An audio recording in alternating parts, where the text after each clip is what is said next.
in Bombay itself, for every human being or anywhere in the world, to meet your oxygen demand, we require 7 trees.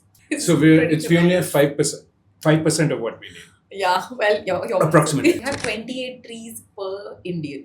We should be having 130 trees per Indian. So yeah. Okay. What grows naturally is just weed level stuff. Right. Okay, there is Okay. something which I call as green illiteracy. We think green means forest. This is not true. Okay. Miyawaki forests, they grow very fast. What would take like what you're saying, if you just rewild itself, that's going to take you 100 years. We do not Wow. have the luxury of time right now. A Miyawaki method is going to give you the same result in 10 years. Nice. What happens is what a mango tree will need, the neem will provide. What neem tree needs, an asopala will provide, or an umbar will provide, or a var will. So they provide each other. So they're cooperating and they're competing. And because they're cooperating and competing, the roots go down really quickly and they start growing tall really fast. Okay. How you have a cake for every birthday? How about planting a tree every time there is a birthday? So if you have a farmland and if you have a forest boundary actually around that farmland, the quality of your output, the quantity of your output goes up naturally. Hi everyone, this is Vivek Srivastav. Welcome to my channel. And today we have a special guest episode for you. We have Anuja Sanghvi with us. And Anuja is a lawyer, a development expert, a healer, as well as a social impact entrepreneur. She has a master's degree in international development from the University of Manchester. And she has worked on major projects with Mott MacDonald, the Bendi Bazaar Redevelopment Initiative, as well as the Planning Council of India. She's also the founder of the Emerald Sustainable Foundation, through which she has helped in the plantation of over 500,000 trees all over India using the Miyawaki method. Her work blends policy integration, healing, as well as deep grassroots integration. So thank you so much for joining us, Anuja. Thank you, Vivek, for having me here today. So that's wonderful. I'm so glad you're doing this because we desperately need this, particularly in India, where there's, things are so polluted and, the forests have been cut down so much and so on and so forth. So, but let's start in the beginning. How did you get into all of this? I think you started off as a lawyer, right? I studied law with the aim of always working in the development sector. So law was more like a stepping stone towards the development sector, basically working with people and improving the quality of life. That's why I studied international development project management in Manchester, keeping the legal framework, the administrative setup. At some point as a child, I wanted to do the IAS, never got down to it, but well, got on that road eventually. The word development is kind of generic because in the world of IT and software, development means coding and software. Yes. So in your world, what does development mean? In my world, well, we had an entire module on development in university, but it is basically making sure that we reach our potential as human beings, as a society, while also keeping the planet in at large in our minds, or to make sure even the planet is developing and not generic development. Yeah, well, improvement of human life. Right. Okay. Yeah. Social, environmental, economic, all of it. So how did you get into this kind of, I'd say, NGO charity, almost kind of non-profit work? Wow, right? That's a very interesting question. Not really thought of it. I feel it's also a lot to do with the upbringing. My father is a doctor, so I think human well-being has always been something which is part of the framework or the upbringing. My school, St. Anne's, we had a lot of working with underprivileged people, not feeling like you're somebody special, a lot of making sure that you're working as a community. So I think we already worked with Akansha back in school. Then a few school friends and me, we set up Mara Footpath, which worked with street children in Churchgate, Marine Lines. So I think this working with the NGO sector, fundraising, all of this was already part of the system. And then in University of Manchester itself, we had something called NGO management.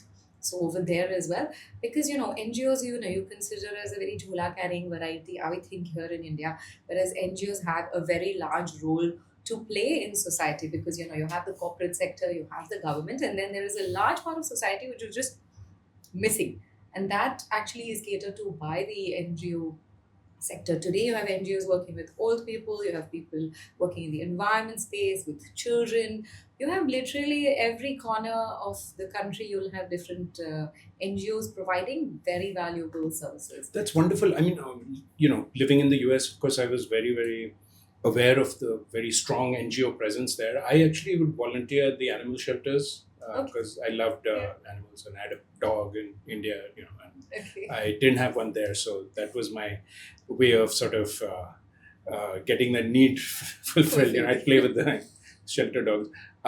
But there's a perception in India, and mostly I'd say justified, even that NGOs are mostly tax scams here.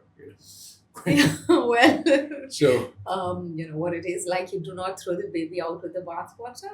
I'm sure that there are some rotten apples everywhere, Yeah. but keeping that in mind, they also fulfill a very large oh, of need. course, of course. So I guess we have to be discerning, as we have to be discerning while we are purchasing anything. Right. So I guess that's Right, what right. I can say. Yeah. Yeah. So, how did you get started? I mean, what did you do before the Emerald Sustainable Foundation? I was working with Mott McDonald, which is a development consultancy. Mainly, they were doing engineering, but we worked for large scale development projects, which would be DFID funded, which would be World Bank funded, international aid, but also then the government of India. In Madhya Pradesh, in Rajasthan, in West Bengal. We worked on economic development in Bombay. We worked on the sewage disposal program. So a lot of urban infrastructure projects. Then even I worked with Vadia engineers, where we were working on the Rajasthan Urban Improvement Development Project. Then Bindi Bazaar was here in Bombay, which is again mass housing for, I don't want to say, it's a community project. The slum people? No, it's not a slum project. It's not Oh, a slum it's not project. that. Okay. It's actually, how to call it, it's a 33-9, which is a bit different. So there are buildings which all system, which Okay. are being developed, but more at a city level. So you have proper roads, you have proper Right. MEP, you have infrastructure, Right. development. Plumbing, all that. Everything, Yeah. everything. So it's more organized. It's not just haphazard, like you have a Lower Parel, Right, right. anything is going on anywhere. This is more organized. Right. I remember my childhood when I was first in Bombay. It was completely different. Huh? Mumbai was Yeah. completely different from what it is now. But what was horrifying for me to see, even as a child, was what you just mentioned, the haphazard, random, anything kind of happening. And now we're Yeah. paying the price for that now, Yes. because So true. we can't broaden our roads because they built all this without even permission, and now you can't tear it down. Correct, yes. And it's just It's a bit of a I mess. saw that happening back then. But It's a bit of a mess. Also, with Bombay, we have a linear city. So what happens? It's all mostly north to south. Our expansion plan, like a Delhi, can grow circularly, right? So Right. the circular ring roads, and we're trying that with the NTHL and the coastal road, and obviously some kind of water transport would be very useful. But that Yes. project has been in the Like- pipelines. like Venice. Yeah. Inland Water Transport Project, by the way, was in the pipelines in 2008 when I was with Mott McDonald. No, So, but I'm trying to visualize it. Would it It be would like be the so- canals of Venice? Or not really the canals, because this is the sea, so we would have oh, got it. jetties Got moving. it. Yes, yes. I mean, yes. what I took 2 No, hours that to come happens in here. California. That there was this big, I think, earthquake or whatever. They keep happening in California, as you know, and then some of the transportation was blocked, their highways. So then the jetties came into play, and Right. people were Exactly. In Norway, you have the fjords, and then you have Right. boats taking you from place to place. So something like that. That would be pretty fascinating. But now we've got the coastal road, so it's Right. okay. right. Yeah, we don't need. So yeah, I mean, actually, when I was working on those projects, especially the Bindi Bazaar, I was studying different models of development, and what really stayed with me was what I was studying. I think it was Australia or New Zealand, I can't remember. But when they're planning a city, what they do is they first, it's layered, right? Like development is layered. Right. So first they would check what is the natural resource level. So the carrying capacity of the natural resource, that means the water, the forest, the food production, and based on that, they would layer the infrastructure, which would then be your sewage, your water treatment, your water supply, and your roads. And on that, then they would build the buildings. not what we are doing here. So keeping the natural resources in mind, and that's how I started getting into. Oh, we have 5 rivers in Bombay. I didn't know, and then Yeah, I so didn't all know of that. yeah, we have 5 rivers in Bombay. So well, so I think from that's where I think it sort of already started in my head. And then I had gone to Oroville for a music festival in 2009. Okay. I don't know how many people on your podcast know about Oroville, but it's considered to be a global city. It was an experiment carried out Where by the is where mother. is this It's close exactly? to Pondicherry. Okay. It's close to Pondicherry. Okay. It's based on the In principles of Kerala, right? Aurobindo, no, Tamil Nadu. Okay. It's based on the principles of Sri Aurobindo, and then the mother, who was a French woman who was the first disciple of Aurobindo. And then there was this seed which was planted, I think, in 1970 or something like this, where they actually had an urn with sand from sand and soil from I think 99 countries from the globe, and they had citizens from across the globe living there, and they put all this earth together, and that was the Bhumi Pujan that was done in the beginning, and that was barren land which over 30-35 years was actually regenerated. And when I visited in 2009, it was already like dense forest, Wow. which had been developed from scratch over the 40 years. And that, I think, for me, I was like, wow, there is a hope. Like, I feel like Right. if human will and people coming together, we can actually make such a beautiful shift from being barren land to a lush green, beautiful. I mean, I'd recommend everybody to go to Oroville. So I feel like that's where something just shifted on the inside. And also, Oroville is a spiritually driven place. Yes. So I think it's like spirit starts guiding you Yes. in a way. Yes, I know what you mean. So, is that what drove you to start the Emerald Foundation? I feel like that was the seed. That Yes. was in 2009. I started Emerald in 2020. Okay, So so it's like good 11 11 years. years. I was continuing with building roads and water tanks and infrastructure and building. So this was again still with Mott. There was Mott, there was Vindi Bazaar, there was Udva, Wadia engineers. Development Council. All of this planning commission, housing, but that was before. That was in 2006-7. Okay. So all of this mainly in the urban infrastructure space. So let me ask this is an interesting question. You must have faced quite a lot of frustration because even though these may be prestigious companies or institutions, you still had to run into all the frustrations of, sort of bureaucracy, red tape, people not wanting to. No. I would say the other way. I feel like what happened is I learned how to work with them better, maybe. Because if I was directly just from the social sector or the NGO sector, which for some point I was quite an activist person. I think it led to some personal impact, the activism. So I feel like what this did was in fact help me learn how to work better with the government, how to work better with policy, how to work with corporates, to work with the local stakeholders. So I would say it's more as a learning. I think there was a period where I was very frustrated, very angry, very activist, felt very like, oh my God, Right. there is no hope. Right. So, yeah. Because the thing is, if in India, particularly someone who spent any length of time abroad, there's the extra sort of frustration factor, I'd say, and the inefficiency. I mean, I feel like I did not feel frustrated with that. I think I was frustrated with the state of the world. Uh-huh. And I don't want to say India particularly. I feel like the state of the world, Sure. just because of how we've been abusing the earth, Of course. which is very mindless in my opinion, Right. and which is really strange because everybody that I speak to is connected to the earth. Everybody does love nature. I find very few people who don't care for nature, who Right. don't feel happy in a clean, good, green environment. So I'm not able to get the disconnect. I think we are disconnected from earth. Well, I think it's just one simple word: greed. I want this. I want to make money for myself, my children, and that's all that matters. And the hell with everyone and everything else is kind of mostly most people's this thing. Very few people sacrifice and say, okay, fine. I won't leave crores for my children, but I'll do something good for the earth. That very few people make that choice, I think. So to me, I feel like if we recognize that we're all part of the same, this is why I feel like Oroville was so important. It made me come to this recognition that we're all part of the same thing. And what is impacting, I mean, that's the beauty of a forest, right? Yeah. Like when I see a child climb a tree in one of the forests that I've built, or I see a tired person sitting under it, or if it's improved the farmer's output for a poor person, ultimately, if you can breathe better and I can feel cooler, it has a beneficial impact for everybody, because the water and the air and the soil and the forest, this is not yours or mine. It's Right. going to impact all of us. So I think it's less even to do with greed. It's just coming to the recognition that it's going to impact me, it's going to impact you as much as it's going to impact a rich or a poor person, because you cannot be insulated beyond a point. Right.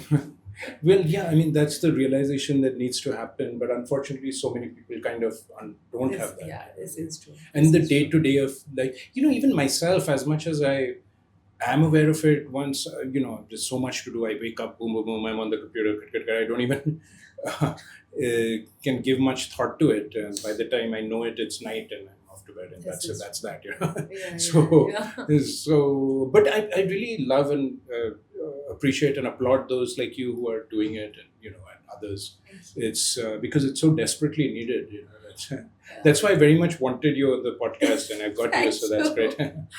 Thank you. So, I mean, coming to that point, I thought I would just mention, like I was telling you, like some of the numbers of why this is important. Yes. Okay, so because this is like, I feel like the moment I say this, then people are suddenly like, oh my god, okay, we need to do something about this, because in Bombay itself, for every human being or anywhere in the world, to meet your oxygen demand, we require 7 trees, which means that if we catch a population of 1 crore for Bombay, we would need 7 crore trees in Bombay.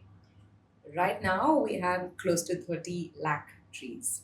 So the deficit of trees is So pretty we only have tremendous. 5% of what we need. Yeah, well, you're Approximately. okay, yeah. Yeah. So, yeah, I mean, that's the deficit that we're facing just in Bombay, just to meet your oxygen demand, which means that if you're not sleeping well, if you're putting on weight, if you have any kind of hypertension, if you have diabetes, all of this could, if a car doesn't have fuel, what happens? You're dragging Right. it along. This is what's happening to all of us human beings. Oh yeah. We just don't have the fuel that we need. We just don't recognize. If you're without food, we recognize what's happening to our body. This is without air, what is happening to us. You can just Absolutely. No, I can tell the difference just between imagine. when I was in America and here. I mean, just the air differences cause so much of a health degradation that I can Exactly. feel just in myself. Exactly. I have to clear my throat all the time, which I never do out there, Yeah. and all the rest of it. Yeah. And similarly, at a country level, if you look at it, we require 130 trees per person to have an ecological balance, which means Okay. your carbon, your food consumption, all of this, the electricity that you use, Huh. not just the oxygen, but an ecological balance. Hmm. We should be having 130 billion trees or 180 billion trees, I can't remember, but something in this range. Uh-huh. Whereas right now we have 30 billion trees. Okay, So it's 20% or something. we have 28 trees per Indian. We should be having 130 trees per Indian. So yeah, Okay, 20% ish or something like that. Wow. that's the gap. Wow. How are those numbers compared to other countries, or maybe you don't have the numbers I don't memorized? have all the numbers. I just remember that Canada is doing very well. Okay. Canada has 10,000 trees per human. That's Oh, what I wow. remember. I mean, I did have a chart somewhere, but But one advantage they have is it's so cold, Hmm. and they're vast first of all, and because of the cold, the population is not as much, and so they have vast open spaces that were never actually even exploited in the first place. yeah. So that's a very interesting point that you make. We keep having this thing that we do not have land in India, and that our population is too much. Huh. In the journey that I've had, just like last month, I was in a village. This village, like large swaths of our country. So, okay, now just to explain this to you, how to do this visually. 75% of our country used to be dependent on agriculture. There Right. has been a massive urban migration, Yes. and that's led to almost 60% now has moved. No, sorry, 40-50% has moved to the urban centers, which means only 50% is now in the villages. Rural areas. Now, if you look at the cities, those are very densely packed. Right. That means that a large part of the country's land, which is villages, is actually not that densely populated. So there are large swaths of land which are available. Right. This is like, So, if you imagine our country visually, there are few urban pockets which are very densely populated, and then there are large swaths of land which, if we use well wisely, we can actually cover in forest. Even if we reach 35% land Right. mass as forest, we would be good. but so that brings me an interesting question. You're saying that those rural land masses are being unused. So shouldn't some sort of forestation happen kind of by itself? It may take longer, but shouldn't it happen? Do we really have to go in there and plant seeds? Yes, Really? we have to. Yes, yes, Okay. definitely, we have to. What happens is what grows naturally is just weed level stuff. Right. Okay, Okay, there is okay. something which I call as green illiteracy. We think green means forest. This is not true. Okay, forest. I mean, there are different kinds of green. If you're using it for beautification, you'll have You'll landscaping. have flowers and stuff. Yeah. You'll have Yeah. landscaping, Right. which requires very high Right. intensity maintenance. If you're And a needing lot it of for, water, probably. yeah, if you're using it for food, then you're going to go for agriculture. Okay, if you're working for the environment, then you require a forest, which is a very typical. It's a different. Got it. Got it. It's trees. It's not just random green wild things. Why do we talk of invasive species? Invasive species are the ones which are just going to grow by themselves. Right. That's not what we're But looking for. but do those sort of weeds and shrubs and so on? Do they give us any benefit, some oxygen benefit, or very minimal? Nothing.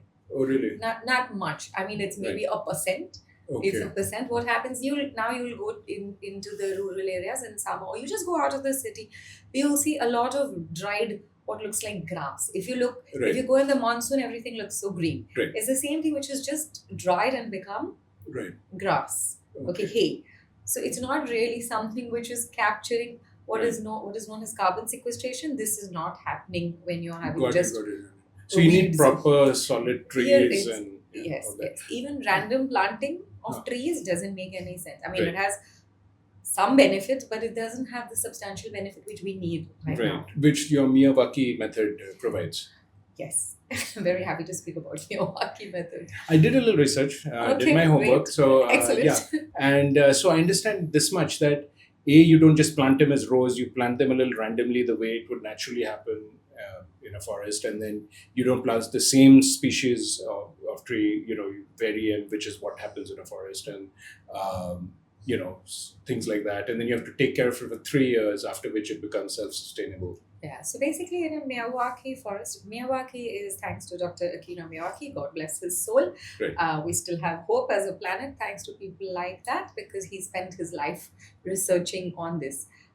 We are against a time Right. race against time, if you may have it, because we are reaching the 1.5 degrees mark, which is why we're having so many catastrophes going on, natural catastrophes happening, because the temperature of the planet is rising, which means that there are stuff which is melting, which means we have floods and we have crash storms and Right. all of this. So we have a bit of an issue with managing the temperature. Miyawaki forests, they grow very fast. What would take like what you're saying, if you just rewild itself, that's going to take you 100 years. We do not have the luxury of time right now. A Miyawaki method is going to give you the same result in 10 years. Nice. So this is the reason why, yes, if you just let the planet be, which we're not letting it be, Right. if we let it be, then yeah, sure, it'll rewild itself. If there is no human intervention, it will take over. It's just going to take 100, 150 years. Just the time that we don't have. So in Miyawaki, we actually work first with the soil. Miyawaki is based on potential natural vegetation, which is something which existed before humans would have intervened. It's also a methodology which existed prior to Miyawaki. Miyawaki is just fine tuning an earlier existing methodology. In Miyawaki, we first work with the soil, then we study the species of the region. We have to source the species, those particular saplings. We plant them densely. First, we enhance the soil with proper organic material. So, conventional forests, they plant saplings at a distance of 20 feet or 10 feet, something like this. Here, we are planting them at a spacing of around 2.5 feet. which me what this does, like people ask me how can you plant them so close, and what's the point of planting them so close. So what happens is you have mango, then you'll have neem, and you'll have tulsi, and you'll have asopala, you'll have bird, you'll have umbad, whatever local species that you are using. uh, they're all competing with each other. They've all been planted when they were really young. So when you plant them so close, they start competing with each other. I think competition is great. I was just with my cousin and he's like, oh, in IB school, we don't have competition. I was like, competition is great. We need competition for people to start doing a little bit better. But also what happens is they are cooperating. Okay. So what happens is what a mango tree will need, the neem will provide. What the neem tree needs, an asopala will provide, or an umbad will provide, or a var will. So they provide each other. So they're cooperating and they're competing. And because they're cooperating and competing, the roots go down really quickly and they start growing tall really fast. Okay. So this is the beauty. And then you have to do mulching, and there are other more technical details which are followed. But this is the basic principle of cooperation and competition, and then obviously nurturing and all that is Right. later. No, I think the nurturing part, I think from what I researched was only 3 years, even though, Yes. yeah. Yes. And then you can just leave it be After after that. 3 years, you've got to really look after it well. You have to make sure it's safe even after 3 years because you don't want it to be cut down. Right. Of course, that's a whole other story that leave it. Don't just go in there and cut it Yes. out. That negates the whole purpose. Correct. Which they're doing, I think I just heard they're building a dam and then they're going to cut down 2 lakh trees for that dam. Yes. Yeah. There is rampant cutting. I feel like we all read the paper every morning and you've got Right. the update on what's up. So But at least, even if they're cutting, if we can replant 2 lakh trees somewhere else, then that'll be something. But yeah, I don't like to think of this as a replacement, or an excuse to cut new trees. no, I think we have obviously. to stop cutting the trees. Oh, absolutely. But still, even if there's no choice, they do cut the tree, then at least for heaven's sake, replace it. No. I feel like we have to stop cutting trees. Okay. We have to stop. Well- We just need to replant. We have still to replant 65% of the country's landmass. We cannot Sure. be cutting more. Okay. No. No, I'm with you. But one interesting question I have is this even though it seems so obvious that, because of our misuse of the planet, there's all this stuff, global warming, whatever. But there's still some debate going on. Some people say, oh, no, it's just a scam or whatever, and it's not true. And then, of course, there's the people who believe that, yes, what we are doing is causing all this effect. Why is there this debate even? Because in my opinion, there shouldn't be a debate. It's obvious we are destroying the planet. But so where are these I people? actually have, the thing is, I don't have any idea of this. My wild guess would be that if it serves you to say that there is no problem, Right. you would be on that side. Yeah, that's probably is what's going on. Yeah. I mean, The people who are profiting from it are just I saying, would oh, no, it's say, nothing. I would say, Yeah. I think that this debate can no longer exist just because of what we are facing Right. as a race, as a human race. We are facing severe issues which we've not faced before. How much time do we have before it becomes really, really out of control? It's supposed to be till 2030, so I don't know. Really? Wow. I mean, So that isn't much time. No, so if anybody's planning on having children, please plant a forest for them as a Okay. safeguard.